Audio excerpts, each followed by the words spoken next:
பாவம் நிகழ்ந்தவுடனே, தவறு நிகழ்ந்தவுடனே அடுத்த நேரத்தை எதிர்பார்க்க கூடாது. ஏன்? ஒன்று, திடீரென்று மரணித்து விட்டால் தௌபா இஸ்திக்ஃபார் இல்லாத நிலையில் ஏற்பட்ட மரணமாகும்.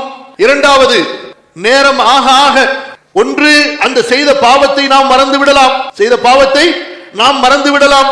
அடுத்ததாக, இல்லை என்றால் நம்மை அழிவிலே தள்ள வேண்டும் என்று இருக்கக்கூடிய நம்முடைய தீய நப்சு இன்னொரு முறை அந்த பாவத்தின் பக்கம் நம்மை அழைத்து செல்லும்.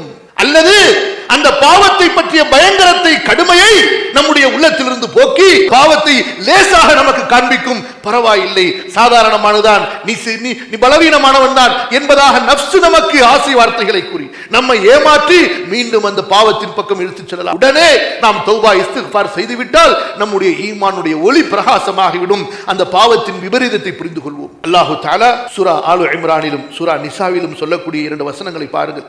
சூரா ஆலு இம்ரானிலே 135வது வசனம், அல்லாஹு தஆலா தக்வா உள்ளவர்களின் அடையாளங்களை சொல்கிறான். யார் அவர்கள்?